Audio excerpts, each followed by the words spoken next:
There are moments in history that shake the very foundation of trust between a people and its institutions. Stories that force us to ask, how could this happen? How could human lives be treated as mere test subjects, forgotten, discarded, and betrayed? Today, we're diving deep into one of the most infamous and unethical medical experiments in U.S. history, the Tuskegee Study of untreated syphilis in the Negro male. But this isn't just a story of government deception. It's also a story of resistance, resilience, and the lasting scars left on Black America. And there's another piece of this puzzle that many don't know. The Tuskegee Airmen, Black pilots who fought bravely in World War II, were also unknowingly drawn into this dark chapter of history. We'll explore their connection, the men who suffered, the survivors who spoke out, and how this horrifying experiment changed medical ethics forever. In 1932, during the Great Depression, Macon County, Alabama, a rural, predominantly Black community, became the center of a secret medical experiment. Healthcare was scarce, and many Black families had little access to doctors. That's when the U.S. Public Health Service, in collaboration with the Tuskegee Institute, stepped in. They claimed they were launching a study to help treat what locals called bad blood, a vague term used for a variety of illnesses. But the truth was far more sinister. 600 Black men were recruited for the study. Of them, 399 had syphilis and 201 did not.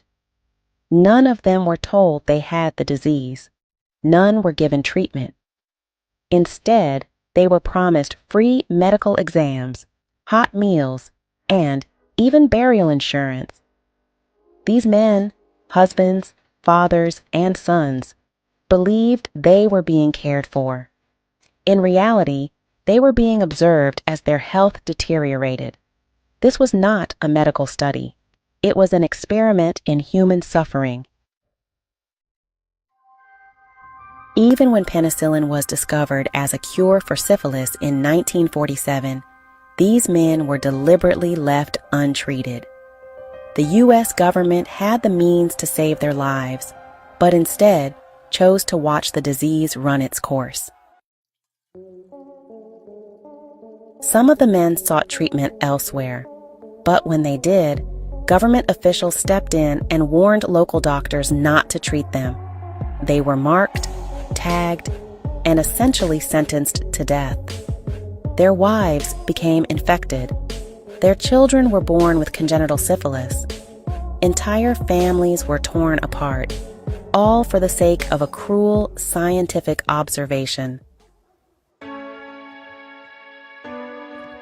But the Tuskegee study didn't just affect these men, it extended beyond them. At the same time this study was taking place, the Tuskegee Airmen were making history. These were Black pilots trained at the Tuskegee Institute, breaking racial barriers in the military and proving their skill in World War II. They fought for a country that often refused to fight for them. But even these heroes weren't spared from medical exploitation. Some of the pilots were unknowingly subjected to the same unethical medical screenings as the men in the study.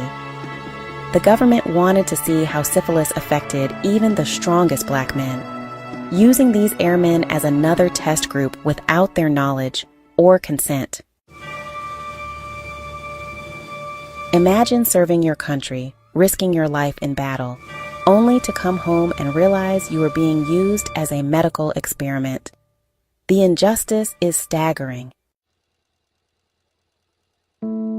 For 40 years, the study continued.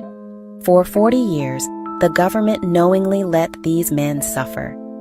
It wasn't until 1972, when journalist Jean Heller exposed the story to the public, that the experiment finally came to an end.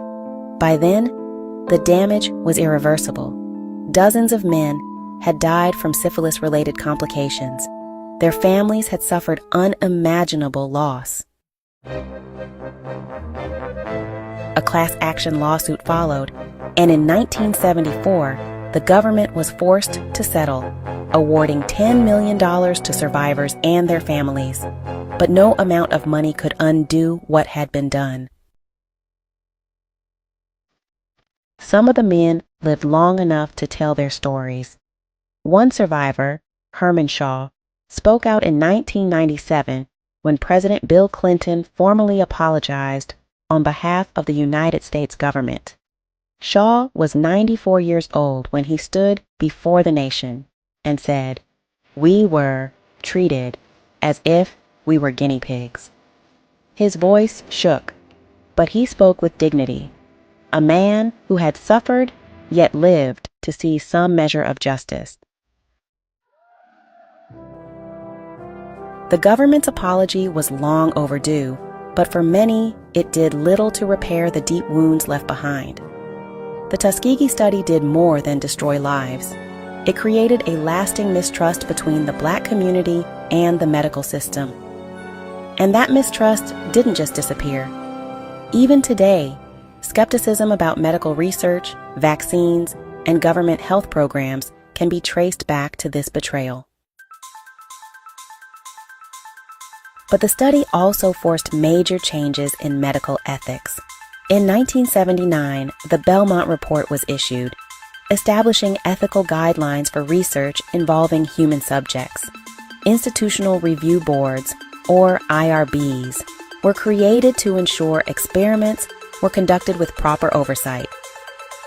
The National Research Act was signed into law, requiring informed consent and ethical accountability. These protections were put in place to ensure that no group would ever be exploited like this again. But the scars of Tuskegee remain. So what do we take away from this? The Tuskegee Study is not just a dark chapter in history, it's a warning, a reminder of what happens when racism, power, and science collide without ethics or accountability. We remember the men who suffered. We honor the Tuskegee Airmen, whose legacy should be one of valor, not victimhood. And we demand that history never repeats itself. Because if we forget, we risk allowing it to happen again. This has been the BLK History Channel. If you found this story important, please like, share, and subscribe. Thank you for your support.